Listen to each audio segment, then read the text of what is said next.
je voudrais, avant que nous puissions nous séparer de ces moments d'intercession, que nous puissions passer à un moment de questions et réponses, même 2, 3 questions, par rapport au sujet que nous avons abordé. Il y a la première question, vous avez le micro. On y va. Bonsoir. Bonsoir. Bonsoir à tout le monde. J'ai 2 à 3 questions. La première question, c'est de savoir, est-ce qu'il est possible qu'un enfant de Dieu reçoit Jésus sans recevoir le Saint-Esprit? Ça, c'est la première question. Exemple, quand nous venons faire la prière d'acceptation, est-ce qu'il est possible qu'une personne puisse accepter Jésus sans pour autant recevoir le Saint-Esprit en lui? Ça, c'est la première question. La deuxième question, c'est si c'est possible, à quel moment et comment est-ce qu'on peut recevoir le Saint-Esprit dans la vie de celui qui croit? On répond à la première question. Donc, vous allez vous rappeler que je vous ai donné le verset où il était possible aux gens, ils ont accepté Jésus-Christ, la bonne nouvelle, mais ils n'ont pas reçu le Saint-Esprit. Et l'apôtre Paul leur pose la question, avez-vous reçu le Saint-Esprit quand vous avez cru? Il dit non, nous n'avons même pas entendu parler qu'il y ait un Saint-Esprit. Donc, recevoir Jésus-Christ, comme on parle de Jésus pour que les gens le reçoivent, deuxième volet de ta question, comment maintenant le recevoir? Et le Saint-Esprit, on le reçoit aussi quand on parle de lui. Parce que l'Église a la mission de parler de l'amour de Dieu en Jésus-Christ. Jésus, c'est l'expression de l'amour de Dieu pour le salut de l'humanité. Bref, c'est ça la bonne nouvelle. Jésus, c'est l'expression du don de Dieu pour le pardon et la rémission de nos fautes, de nos péchés. Qui est Jésus? Jésus est un don, le Fils de Dieu, don donné par Dieu pour le salut du monde, pour la rémission de nos fautes, pour le pardon de nos péchés. Donc, Jésus, c'est une bonne nouvelle d'un sacrifice donné par Dieu pour libérer l'homme des embargos de Dieu et de la séparation avec Dieu, réconcilier l'homme avec Dieu. Le Saint-Esprit, c'est les dons de l'Esprit de Dieu accordés aux rachetés pour fonctionner avec Dieu dans son royaume. Donc Jésus est venu inaugurer par sa mort la reconnexion de l'homme à l'Esprit de Dieu, à l'aura de Dieu, au souffle de Dieu, qui s'était retiré de l'homme quand l'homme avait péché. Quand Dieu avait retiré sa vie dans l'homme, l'homme est resté un être humain, ordinaire. Jésus est mort, il a pris notre place, les souffrances, les malheurs, les châtiments qui étaient les nôtres sont tombés sur Christ, Jésus, puni par Dieu à notre place. Et dès le moment où nous sommes libérés, maintenant nous devons travailler avec Dieu, nous devons opérer avec Dieu. Ce n'est pas avec la mort et la résurrection de Jésus-Christ qui va nous donner de travailler avec Dieu, mais maintenant c'est son esprit. Donc il faut maintenant parler de l'esprit. C'est comme ça que quand Jésus lui-même est mort et il est ressuscité, il a parlé de l'esprit. Il a commencé à parler de l'esprit. Donc le message passe à un niveau supérieur, à un degré de supériorité. Jésus nous a sanctifiés par son sang et que le Saint-Esprit vient nous conduire dans la sanctification. Il nous donne de marcher de sanctification en sanctification. Comme on dit que le saint, sanctifié par le sang de Jésus, se sanctifie maintenant eux-mêmes avec l'Esprit de Dieu en eux. Marche comme Dieu. Donc, bref, autant qu'on nous a parlé de Christ pour nous dire que Dieu nous a aimés et nous a donné le pardon, ce qui suit après, c'est nous parler du Saint-Esprit qui va nous aider à travailler avec Dieu dans son royaume terrestre et à venir. Donc, pour recevoir le Saint-Esprit, il faut rencontrer des gens qui ont reçu l'Esprit et qui savent qu'il faut donner cet Esprit aux autres. Donc, le don du Saint-Esprit, ça devient aussi la bonne nouvelle du royaume. Reconnaître la place du Saint-Esprit, ça devient la bonne nouvelle du royaume. Et le Saint-Esprit en nous va glorifier Jésus à un niveau supérieur plus que le niveau où il a pris notre place à la croix. C'est le Saint-Esprit qui nous enseigne que Christ s'est fait pécher, mais il n'est pas péché, il est saint.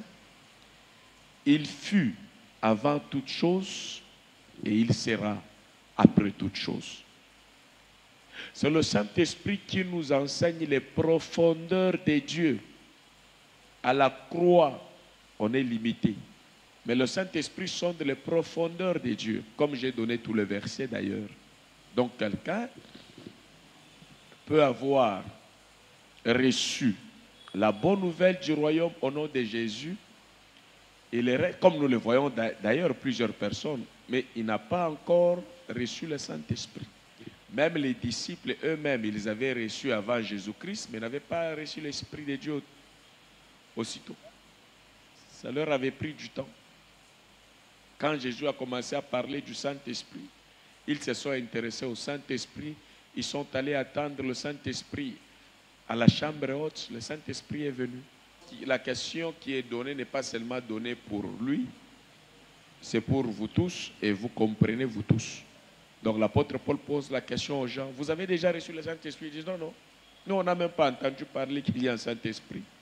Et la Bible dit, on a prié pour eux, ils ont reçu le Saint-Esprit et on les a baptisés même. Ma question est un tout petit peu similaire à celle du frère.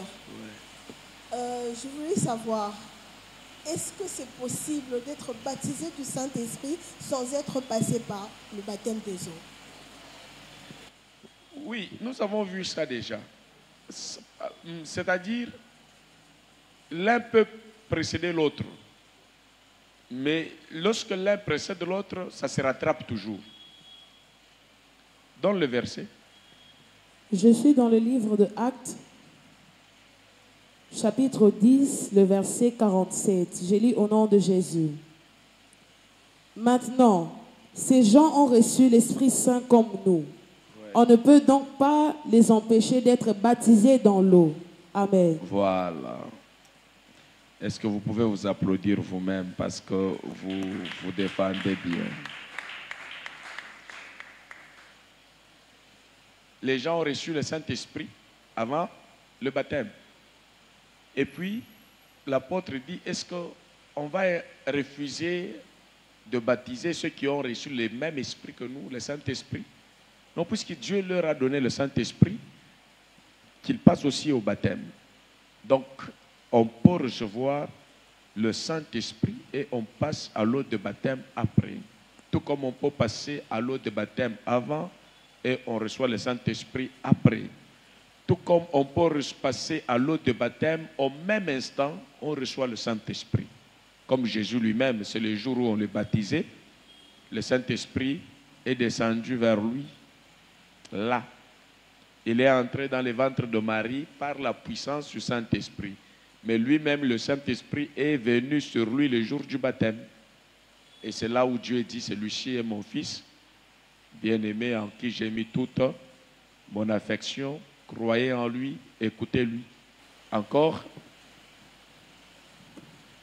Voilà. J'ai une autre question par rapport à ça. Oui. Maintenant, par rapport à ceux qui enseignent que l'homme a trois parties, l'esprit, l'âme et le corps. Maintenant, l'homme qui a trois parties, quand il reçoit l'esprit de Dieu, où est-ce que son esprit à lui part quand il reçoit l'esprit de Dieu? Pardon? L'homme s'est enseigné par plusieurs prédicateurs. Ils disent que l'homme a... Donne les versets aussi. Bon, on enseigne ça comme ça, que l'homme est tripartite, il a un esprit, une âme et un corps. Je ne suis pas leur porte-parole. Hein. Moi, je réponds à ce que moi j'ai enseigné. S'il faut entrer dans ça, il faut trouver la motivation, l'intérêt. Je vais répondre tout simplement en un seul mot, selon la parole de Dieu, on dit, nos corps sont le temple du Saint-Esprit. Donc le corps humain. Il n'a pas que trois parties. Ça dépend si quelqu'un veut partir. En science, on a appris que l'homme, on a la tête, les troncs et les membres inférieurs. Donc, si on veut entrer sur cette piste, on va échapper à ce que j'ai eu à enseigner. Mais ce qu'il faut retenir, c'est que Dieu a dit que l'Esprit de Dieu va habiter dans l'homme comme un état d'esprit, comme une mentalité qui va affecter toutes les trois parties de l'homme. Donc l'esprit de l'homme, peu importe là où il est, il influence corps, esprit et âme. Il y a pas, quand on parle même du baptême du Saint-Esprit, c'est-à-dire c'est être sous dépendance de l'esprit complètement. Même ton ombre. C'est comme ça que l'ombre de Pierre guérissait les malades parce qu'il était englouti. Tout de lui était sous influence du Saint-Esprit. Donc dire que Dieu est dans l'esprit, n'est pas dans le corps, ça c'est leur raisonnement. Moi je retiens que ton corps, mon corps, dit le Seigneur, c'est la maison de Dieu. Même si nous avons nos maisons, il peut arriver que nous puissions dormir dans la chambre à coucher, mais nous avons aussi le temps de passer et d'influencer le véranda. Nous arrangeons même l'extérieur de notre maison. Donc, si nous sommes la maison de Dieu, Dieu influence tout notre corps selon la parole de Dieu. J'ai fait l'effort d'entrer dans les contextes de ta question sans aller dans le sens des prédicateurs, mais comprendre ce qu'il voulait dire. Donc, Zamba fanda na motema, afanda na molimo, afanda na nzoto, place nyonso ko fanda, neti na fandi yao, église za munene ti, nga na fandi yao. Bureau kuna eza ya biso kaka, ata yo fandi wana, okende kuna eza kaka biso, obimi libanda biso. Deto za po muto yako tia libanda wana, senga biso autorisation. Ndenge moko na Nzambe, soki afandi kati na yo, nyonso ya yo eza ya ye, parce que eza ndako ya Nzambe. Amen. C'est satisfaisant? Ok. Voilà. Merci papa pour la parole. Oui. Bonsoir, bonsoir. Moi, j'aimerais juste avoir l'éclaircissement sur ce que vous nous aviez dit que Jésus ne quitte pas les pécheurs, mais le Saint-Esprit si. Vous nous avez dit si une personne ne reconnaît pas la valeur du Saint-Esprit en lui, il va l'abandonner, il ne le laisse pas, il part. Donc j'aimerais savoir l'éclaircissement sur ça. Jésus est avec le pécheur, donc il ne les quitte pas. Pourtant, le Saint-Esprit les abandonne. La question, c'est par rapport à Jésus, par rapport au Saint-Esprit. J'aimerais savoir comment ça se passe. Comment ça se passe? Comment Jésus, lui qui était venu nous sacrifier pour nous, peut être encore avec nous dans le mal, tandis que le péché continue encore aujourd'hui, mais lui s'est sacrifié pour le péché. Alors, si vous nous aviez dit la fois passée que Jésus est avec le pécheur, Donc là où il y a le mal, Jésus est là.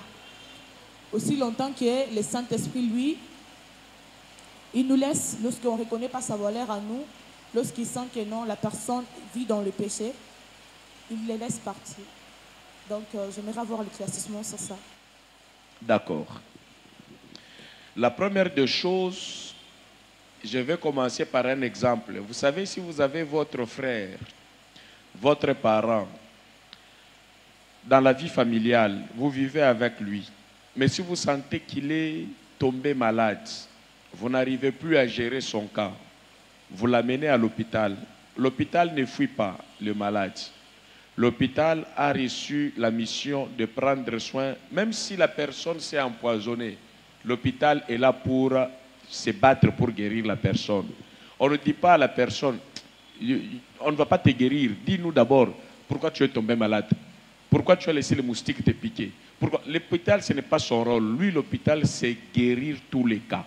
C'est battre pour rendre malade. Et Jésus a dit qu'il est comme médecin. Il est venu pour ceux qui sont malades.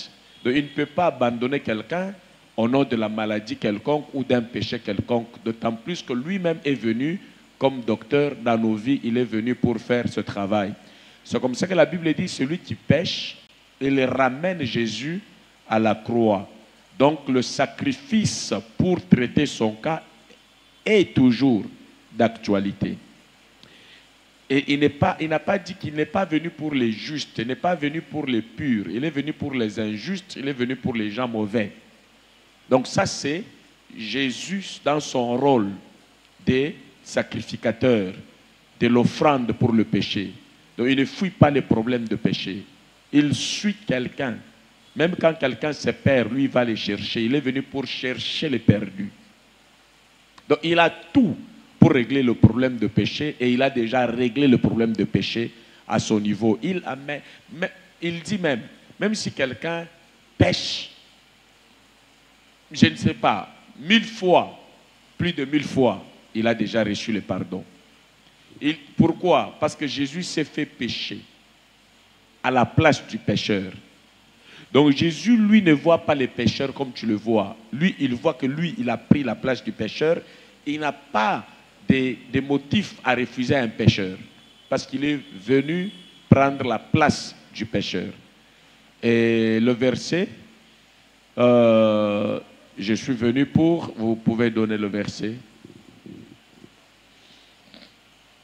C'est comme ça qu'on les appelle même, on appelle même Jésus ami des gens de mauvaise vie, des pécheurs. Et à ce moment-là, l'œuvre de Christ est spirituelle beaucoup plus. Il n'a pas d'impact trop dans ta vie physique. Il te maintient dans la miséricorde et dans l'amour de Dieu. Quand Dieu te regarde, il voit le sang de Christ. Il ne voit plus tes péchés, il voit la mort de Jésus et il voit le pardon. Donc Jésus te rappelle à son pardon, à son amour. Il ne condamne personne. C'est ça sa mission. En ce qui concerne la vie de Christ, on peut donner le verset. Je suis dans le livre de Luc, chapitre 5, le verset 32. Je lis au nom de Jésus. Je ne suis pas venu appeler ceux qui se croient justes. Je suis venu appeler ceux qui se reconnaissent pécheurs, voilà, pour qu'ils changent leur vie. Amen. Voilà. Il est venu appeler, chercher ceux qui sont pécheurs. Si ces gens-là viennent et qu'ils se retrouvent dans les cycles de péché, lui est là pour le sanctifier, leur accorder l'amour, la miséricorde et le pardon. Mais après cette étape, Jésus a une dimension qu'il attend que ces pécheurs connaissent le changement, qu'ils connaissent la transformation. Et cette transformation se fait par l'Esprit de Dieu. C'est comme ça que la Bible dit, celui qui va parler ou qui va agir mal contre Jésus, le pardon est toujours là. Je vous ai donné le verset, tu l'as, non? Donc le péché contre le Fils de l'homme, il est pardonnable. Donc si tu pèches contre la mort de Jésus à la croix, le pardon est toujours là. Il n'y aura pas trop de conséquences. Si tu as déjà cru en lui, tu as cru en lui. le diable n'a pas même la possibilité de venir t'attaquer là-bas. Dieu te reconnaît comme son fils, mais d'une catégorie inférieure. Et le changement, c'est aller à un niveau supérieur du revêtement de l'esprit. Tu vois? Maintenant, il y a des gens, au lieu de monter, et ils restent na bilengi ya ngolu, bilengi ya bulingo na nzambe, bilengi ya tokangolami. Cette vie-là, elle est faite en esprit. Maintenant, il faut revêtir la vie de l'Esprit de Dieu, la domination et le pouvoir. Ça, c'est fait avec le Saint-Esprit. Alors, c'est comme ça que la Bible dit, celui qui péchera contre l'Esprit, qui parlera contre l'Esprit. Autrement dit, l'inverse, ça veut dire quoi? Si quelqu'un parle pour l'Esprit, si quelqu'un est pour l'Esprit, il va bénéficier de la vie de l'Esprit. Mais si quelqu'un va à l'encontre de l'Esprit, quand on dit il n'y a pas de pardon, ça veut dire qu'il va payer cash les conséquences de vivre sans l'Esprit. Payer cash, ça veut dire quoi? Tu vas manquer les capacités, l'autorité, le pouvoir que le Saint-Esprit donne au nom de Jésus pour dominer avec Dieu dans le monde d'aujourd'hui et pour aller dans l'éternité après la vie d'ici-bas. C'est comme ça qu'on vous dit, n'attristez pas le Saint-Esprit de Dieu qui habite en vous. Et David lui dit, il avait le même esprit. En priant, il dit, Seigneur, ne me retire pas ton Esprit Saint. Et tu sais, si tu attristes quelqu'un, la finalité, il se retire de toi, il n'opère pas avec toi. Il va opérer avec quelqu'un qui lui donne sa place de respect. Donc, l'Esprit vient au milieu de ceux qui l'attendent, parmi ceux-là qui parlent de l'Esprit, parmi ceux-là qui, dans leur prière, demandent à Dieu l'Esprit Saint. L'Esprit vient.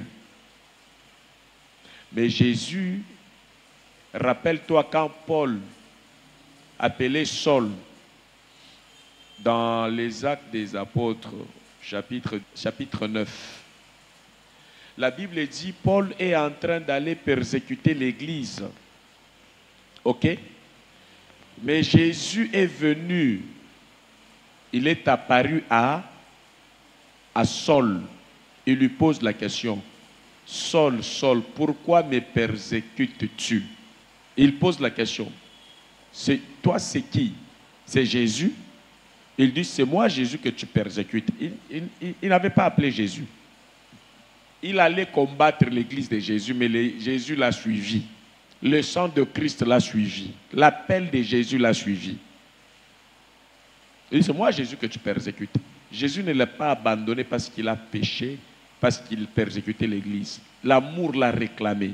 Acte chapitre 9, tu vas lire dans Acte chapitre 9, c'est là où il y a cette histoire. Voilà, on nous donne les récits. Acte chapitre 9, je commence par le premier verset. Pendant ces temps, Saul ne pense qu'à menacer et à faire mourir les disciples du Seigneur. Il va voir le grand prêtre et lui demande des lettres pour le chef juif de Damas. Saul nde obobengaka Paul. Mkombo na ye avant ezaki Saul. Donc musala na ye ko persécuter l'église. Na ba membre ya église. Akiena ko autorisation. Continue la lecture. Alors, si Saul trouve des gens, des hommes ou des femmes qui suivent le chemin de Jésus, il pourra les arrêter et les emmener à Jérusalem. Saul est encore sur la route et il approche de Damas. Tout à coup, une lumière venue du ciel brille autour de lui. Il tombe par terre et il entend une voix qui lui dit, « Saul, Saul, pourquoi est-ce que tu me fais souffrir ?» Il demande, « Seigneur, qui es-tu » La voix répond, « Je suis Jésus, c'est moi que tu fais souffrir. Mais relève-toi et entre dans la ville. Là, on te dira ce que tu dois faire. » Amen. Dans cette version, il y a même, dans d'autres versions, il y a même là où l'apôtre, avant qu'il ne soit apôtre, Saul pose la question à Jésus, « Que veux-tu que je fasse ?» Il lui dit, entre dans la ville là. Moi, Jésus, je ne marche pas avec les gens pour te dire ce que tu dois faire. Moi, je t'arrête seulement sur mon amour. Va dans l'église. Là, il y a le Saint-Esprit. Il y a des gens qui ont le Saint-Esprit. C'est à eux de venir travailler avec toi sous l'onction du Saint-Esprit. Entre dans la ville, on te dira ce que tu dois faire. Moi, je ne te dis rien. Moi, je te dis seulement, ce que tu fais là, à l'église, de mal, c'est à moi que tu le fais. Il ne l'a même pas puni. Il lui a dit même que il te sera difficile de fuir la mission. Il te sera difficile de rester sans me servir. Le terme dit, il te sera dur de rigember contre les aiguillons. Ce qui veut dire que tu ne sauras pas prendre le repos lorsque mon amour va entrer en toi. Tu seras tellement attaché à moi et tu vas faire mon travail sans repos. Rigember contre les aiguillons, ça montre un peu quand les bœufs travaillent. Hein? Ils sont en train de labourer. Vous voyez, il y a une barre qu'on met derrière les pattes des bœufs pour qu'ils commencent à cultiver les champs. Cette barre-là a des aiguilles derrière. Si la vache est fatiguée, il veut s'asseoir, c'est ces aiguilles-là de piquer, il est obligé de travailler jusqu'à ce qu'on va l'arrêter. Et c'est cette expression que Jésus a utilisée. Il a dit, il te serait difficile de te reposer sur toi. Mais il y a des aiguillons qui vont. Donc tu vois, tu me persécutes. Je vais mettre en toi ce qui fera que tu puisses me servir sans repos. Tu vas me servir comme on sert, comme les bœufs labourent les champs. Alors, c'est comme ça, Jésus, lui, au lieu de frapper quelqu'un, il lui a montré qu'il a de la place auprès de lui. Moi, je ne te lâche pas. Comment quelqu'un est dans le péché, mais Jésus est venu vers lui, sans prière, sans jeûne. C'est comme ça que j'ai dit que l'amour de Jésus suit les gens partout. Même dans les bars, même dans un coin bizarre, l'amour là arrive. Mais pour les changements de la vie, d'ailleurs cet amour l'a rendu aveugle. La Bible dit quand il a vu cette lumière entrer en lui, après il a perdu la vue. Il ne voyait pas. Il est devenu aveugle. C'est comme ça que la plupart des gens, lorsqu'ils rencontrent Jésus, ils deviennent aveugles par rapport à la vie de la terre. Et ils pensent qu'il faut se limiter là. Moi j'aime Jésus, même si j'ai raté tout, même si je ne voyais pas tout, moi c'est Jésus. C'est un niveau bas dans notre marche avec Jésus. Si maintenant tu passes au niveau de Jésus, tu vas au niveau de l'Esprit, tu vas voir que nous avons reçu dans le Saint-Esprit l'autorité de dominer la nature et de dominer le monde et de tout contrôler dans le monde. Donc un chrétien ne peut pas, les yeux s'ouvrent pour que tu voies la vie comme tout le monde avec la puissance du Saint-Esprit. Quand Ananias est venu imposer la main à Saul, il lui dit, Jésus m'est apparu. Il m'a dit que tu es ici. Il est venu avec la puissance du Saint-Esprit, il a prié pour lui, les yeux s'ouvrent. Ça, c'est l'œuvre du Saint-Esprit. Tu ne peux pas faire ça si tu n'as pas le Saint-Esprit. Il a retrouvé la vue et il a commencé à évoluer. Il a commencé à prier. Hein? Il entre en jeûne, il prie. Il lui dit, Dieu a dit que tu le serviras. Pendant que Paul priait, donnez-moi le verset où maintenant c'est le Saint-Esprit qui vient dire, mettez-moi à part Paul et Barnabas pour la mission. Là, c'est la grâce. Pour entrer en mission, le Saint-Esprit a intervenu. La même personne là, Jésus est apparu. Il n'est pas entré en mission. Il n'a pas convaincu le monde. Mais quand le Saint-Esprit a demandé qu'on le mette à part pour lui, la vie de Paul est devenue une merveille. Le merveille de Dieu sur la terre. Mettez-moi à part Paul et Barnabas. Ça, c'est le Saint-Esprit qui a dit ça. Donc, il y a beaucoup de gens qui ne savent même pas que le Saint-Esprit envoie les gens à mission. Donc le Saint-Esprit peut envoyer quelqu'un à mission ici pour l'achat parcelle ici. Il envoie quelqu'un à mission pour évangéliser. Il envoie quelqu'un à mission pour... Donc Jésus ne nous envoie pas en mission. Jésus nous envoie à être ses disciples. Et le Saint-Esprit nous envoie au ministère, à mission. Vous voyez la différence? Donc si tu as Jésus, tu seras fidèle, disciple. Yoko bandaka kolanda, kotuna ozala élève. Mais ceux qui Saint-Esprit là, tu ozala élève te, ozala missionnaire, ozala mutuya, on a responsabilité dans Nzambe. Oyebi na vie, tozana taom, ozana école, ozoye kola, tozana moment oyo, prof na lobby, zoa diplôme, maintenant, kamata mission, kota na société, sala musala. On vivre na diplôme, on vivre na musala. Jésus Christ a fait sa qualification, on soit qui disciple et bien, mais on peut se musala, on peut se musala Saint-Esprit. Je suis dans le livre de Actes, chapitre 13, le verset 2. Je lis au nom de Jésus. Un jour, ils sont réunis pour prier le Seigneur et ils jeûnent. Alors l'Esprit Saint leur dit, mettez à part Barnabas et Saul pour faire le travail que je vais leur demander. Amen. Amen. Boza ebele wa bozangi Saint-Esprit. Ogoki kozala ote ya ka modérateur mais oza penza na Saint-Esprit. Yango mona na bundaka na ba chanteur na ba yembi na ba modérateur na tali oboye ozo modérer, ozo yemba mais oza penza na Saint-Esprit. Okozala na maloba mais Saint-Esprit ayokanaka. Oki ozala fidèle au fan diwana pour que bata amen boy, il faut Saint-Esprit akanga yo pour louer Nzambe bien. C'est quand l'Esprit de Dieu habite à moi, je chanterai comme ce que ça, le Saint-Esprit, c'est comme toi, kimia. Pour vivre échanger, c'est difficile. Nanzambe za boité. Nanzambe mutunyo soit s'exprimer dans le Saint-Esprit. Vous comprenez? Au cause la pensa vivant en tout, à l'église et en dehors de l'église. Aux amuto ba retenue. Mais ce que ça na Yesu, assis-toi, apprends. Mais avec le Saint-Esprit, fais la démonstration de ce que tu as appris.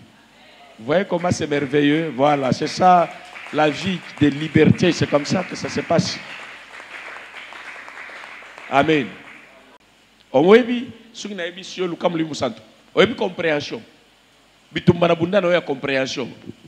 Ma version owebi makamboza na katite. Po owebi makamboza na katite, il faut Saint-Esprit à révéler. La Bible dit quand l'Esprit viendra, il vous conduira selon la vérité des enseignements que vous avez reçus. Vous voyez, hein? Donc ça. C'est comme ça que les prédicateurs qui ont des paroles, trop de paroles sans l'esprit, peuvent vous tromper. Vous devez avoir le Saint-Esprit pour comprendre le langage de l'esprit. Et ça, c'est l'intimité personnelle. C'est comme ça que j'ai senti. Tu vois, comme je suis venu aujourd'hui, j'ai dit, ça sera question-réponse. Qui m'a dit de faire ça? Le Saint-Esprit. Il m'a dit, fais ça. Il y a des gens qui n'ont pas encore compris. Ça ne va pas passer. Je vous dis, ici, nous pouvons avoir même 10%, les gens qui ont le Saint-Esprit. C'est sur 100%. De ceux que nous sommes à l'église. Ce n'est pas seulement dans notre église. Dans beaucoup d'églises, il y a des églises où même 0%. Ils peuvent voir 80 000 personnes, des religieux, pas l'esprit. Tu peux rester longtemps dans une église. Tout ce que je t'ai dit aujourd'hui, tu n'as jamais entendu ça. Il faut le Saint-Esprit qui vient t'enseigner les profondeurs de Dieu. Lui, il sonde les cœurs et les reins. Il connaît les profondeurs de Dieu. Il faut que tu arrives dans cela pour trouver heureuse la vie avec Dieu et la marche avec Dieu. Sinon, ça sera très difficile.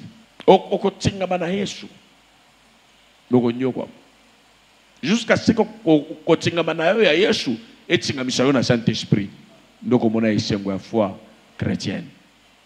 Au moins, maloba to tanga na Bible. Eza obobenga ka. Omoni nguba soki sana likaso. Na makasa nango. Nguba meko tiko sala ya kopola. Soki siko yo nguba na molili osimbi yango nini nguba. Soko yebite eza na kati ochena munoko. Eko tiko sala bolole bebi sio nguba nyosho kitoko lia kava. Ndebo maloba na Nzambe za ya kobata. Mana Satan utiliza kango. Soka yeko atake bato ayaka na makomi. Ayaka na liloba na Nzambe te ayaka na makomi ya Nzambe. Mais na kati ya makomi na Nzambe liloba na Nzambe za na contexte na ye.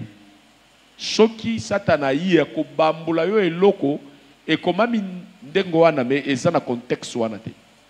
Non mais maintenant Saint-Esprit Yesu ko yamba embala na en fait oko yamba biso to yamba ka Yesu te toloba bosolo to yamba kande message Yesu Christ. Tout biso to mona Yesu Christ avec la corps physique. Yesu alobi boye. Moi, comme on a yezate, atindi batolobi, celui qui vous voit me voit. Donc, il faut mon pasteur, aya de la part de Jésus, aya na Saint-Esprit pour appeler sa volonté en Zambie. Ngana lingi pasteur te, ngai kaka yemoko direct alobaki, celui qui vous reçoit, me reçoit.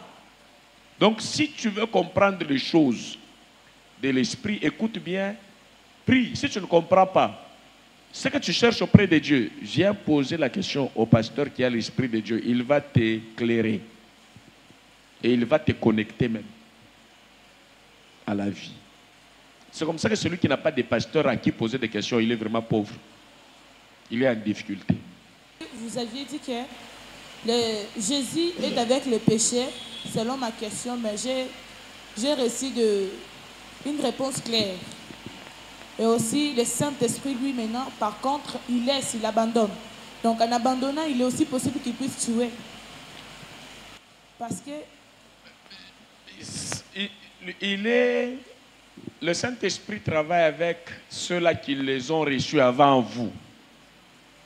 Si, dans ces moments-là, les pasteurs, par l'autorité du Saint-Esprit, dans la communion avec le Saint-Esprit, il dit des choses en accord avec le Saint-Esprit. De la vie arrive. De la mort arrive. De guérison arrive. De destruction arrive. Même les fidèles qui sont sous l'onction du Saint-Esprit, c'est la même chose. Chacun selon les mandats qu'il a reçus de Dieu. Donc, le Saint-Esprit, c'est qui? C'est Dieu. Mais Jésus, lui, est venu mourir pour que les gens aient la vie. C'est comme ça que lui ne tue pas. C'est ça, à ce niveau-là, lui ne peut pas tuer. Lui-même est venu pour être tué afin que les gens aient la vie. Mais Dieu, par le Saint-Esprit, n'est pas venu dans cette dimension. Et c'est une dimension supérieure. Voilà. Ou même celui qui reçoit le Saint-Esprit, vous savez, celui qui accepte Jésus, il ne représente pas automatiquement Jésus, mais il est représenté en Jésus-Christ auprès de Dieu. Celui qui accepte la bonne nouvelle du royaume, aussitôt il ne représente pas Jésus-Christ dans le monde, mais lui est représenté par Jésus-Christ auprès de Dieu, comme un saint, comme un justifié, comme quelqu'un à qui on n'a plus le droit de frapper. Dieu ne le frappe plus à cause du péché. Mais pour représenter Dieu sur la terre, il faut le Saint-Esprit de Dieu. Ça vous donne le pouvoir de représenter Dieu sur la terre. Vous voyez comment c'est précieux, Saint-Esprit. Nous devons l'aspirer. Chaque jour, nous devons l'appeler. Nous devons le vouloir, le célébrer dans notre vie. Et cette dimension n'est pas facile. Hein? Jésus faisait des foules avec Jésus. Mais quand il faut maintenant passer au baptême du Saint-Esprit, c'est les 12 et les 120. Un petit nombre qui aime ce que je vous dis. Parce que l'équation devient difficile. À la croix, tout le monde retrouve sa place. Mais lorsqu'il faut opérer avec Dieu, il faut le Saint-Esprit. Et il y a des critères, il y a des normes. Ce n'est pas les lieux de jeu. Ce n'est pas les lieux de miséricorde. C'est les lieux où vous devez montrer ce que la miséricorde vous a apporté de plus en termes d'autorité avec Dieu. Donc vous devez maintenant commencer à expliquer ces choses. Vous devez prier régulièrement avec ces choses, ça reste en vous. Ce n'est pas facile ce que j'ai dit. Il faut l'écouter ça plusieurs fois pour que ça reste. Et travailler sur ça. Et quand Dieu vous parle comme ça, c'est que votre temps de vivre le baptême du Saint-Esprit est arrivé. C'est à vous de l'aimer et d'être prêt, d'ouvrir vraiment les cœurs. Il vient. Lui, c'est la dernière question. Merci. Ah, ok. Merci pour la parole. Oui. En fait, je voulais juste ajouter ma question à propos de ce qu'elle vous a posé. On doit aussi chasser les démons à la place de dire au nom de Jésus, on lui dit le nom du Saint-Esprit sort. Les démons nous fuient. D'abord, vous devez mettre en tête que celui qui est revêtu du Saint-Esprit, les démons le fuient. Avant même de dire ni au nom de qui que ce soit, parce qu'eux-mêmes sont l'expression de la présence de celui au nom de qui on veut parler. Je n'évolue pas, c'est clair? C'est bon. Vous avez compris? Ok. Bonsoir Daddy. Bonsoir mon fils. Bonsoir tout le monde. J'ai donc des questions. La première vient de votre vie. De votre cas, un exemple que vous avez donné ici un jour, vous aviez dit que vous étiez ici, que vous étiez malade et que vous avez entendu le Saint-Esprit vous parler. Alors j'aimerais savoir, comment savoir que c'est le Saint-Esprit qui vous parle et non un autre esprit?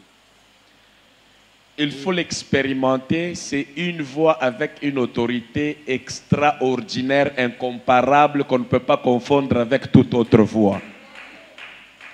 Quand on est ici, une bombe, mais on ne peut pas confondre ça avec le bruit de crevaison d'un pneu. Donc, la voix de Dieu à la vie de Dieu, l'autorité de Dieu, c'est exceptionnel. Et quand même ça entre là, ça entre avec l'identité de Dieu lui-même. Quand ça te parle, ça te dit même que moi, Dieu, moi, Esprit de Dieu, j'ai parlé. Ça vient avec le tout à la fois. C'est comme ça que ayez soif d'entendre, vous entendrez. Et les jours que vous entendrez, personne ne vous dira que c'est Dieu qui a parlé. Vous-même, vous le saurez. Mais la difficulté de l'homme, on dit, ça vient avec un amour extraordinaire. Ça vient avec une douceur, une autorité extraordinaire. Et aussi, on saura que c'est la voix du Saint-Esprit. Pourquoi? Parce que le Saint-Esprit vient confirmer la parole de Jésus-Christ dans votre vie. La Bible dit quand il viendra, il va nous rappeler ce que Jésus avait dit. Quand le consolateur sera venu. D'ailleurs, je vous donne le devoir d'aller lire Jean 16, Jean 17. On parle du Saint-Esprit. Lisez tout et vous allez voir si le Saint-Esprit vient. Il te conduit selon les instructions, selon ce que tu as fait avec Dieu et ce que tu dois faire avec Dieu. Tu sauras que c'est le Saint-Esprit. Dès le moment où il vient, il me dit, à cause de l'œuvre de Dieu, je t'ai dit, tu es guéri. Et il me rappelle ce qui est écrit, que vous servirez l'Éternel votre Dieu, il éloignera la maladie du milieu de vous. Voyez? Donc, entre la voix de Dieu et ce qui est écrit, il y a relation. Le Saint-Esprit ne s'oppose pas à la parole de Dieu, mais il vient confirmer la parole de Dieu. C'est comme ça que la Bible dit, quand les apôtres prêchaient, l'Esprit confirmait les témoignages par les signes et le prodige. Donc là où la parole de Dieu est, tout ce que tu as appris de Jésus, la parole que tu as appris, quand le Saint-Esprit vient, c'est pour confirmer maintenant tout ce que tu as déjà entendu en toi. C'est clair? C'est clair, oui. Ok. La deuxième question, qu'est-ce que signifie attrister le Saint-Esprit? Je l'ai dit encore, attrister le Saint-Esprit, c'est ne pas parler en sa faveur. Ce n'est pas lui donner la place pour laquelle il est venu. Ce n'est pas faire de votre corps sa maison, son temple. Cet temple ici est le temple de Dieu. Est-ce que c'est les militaires qui viennent l'équiper? Non. C'est les politiciens? Non. C'est Dieu lui-même et par sa parole que nous équipons ces lieux. Donc attrister le Saint-Esprit, c'est ne pas laisser son corps être équipé par la parole de Dieu, par la méditation, par la prière et par les mandats de l'évangélisation et de gagner les âmes. Chaque fois qu'on ne parle pas de la mission de Christ, on attriste le Saint-Esprit parce qu'il est venu pour parachever l'œuvre et la mission de Jésus-Christ. Amen. Quand on ne vit pas dans ça, on l'attriste. Il est là, il va faire quoi? Le Saint-Esprit ne vient pas d'abord pour nos familles. Il ne vient pas d'abord pour nos vies privées. Et il vient dans notre vie pour accomplir la mission du salut. Sceller cela. Et nous donner de vivre à l'image de Dieu. Pas des préoccupations de la famille. Par contre, si il vous prend, il peut vous faire oublier les besoins de la famille. Il vous fait d'abord, il vous met en premier lieu les pensées, la volonté, Dieu comme priorité. Non seulement pour votre famille, mais pour vous-même. Et si vous ne comprenez pas cela, vous l'attristez. Si vous vivez comme vous vivez chaque jour, vous les rendez heureux. Si vous l'attendez, vous savez que je ne peux rien accomplir de Dieu. J'ai besoin de vivre avec lui chaque jour. Vous les rendez heureux. Et il sera tellement intéressant pour lui de s'approcher de vous. Amen. Voilà. Pour aujourd'hui, nous pouvons clôturer par ici. Que Dieu vous bénisse.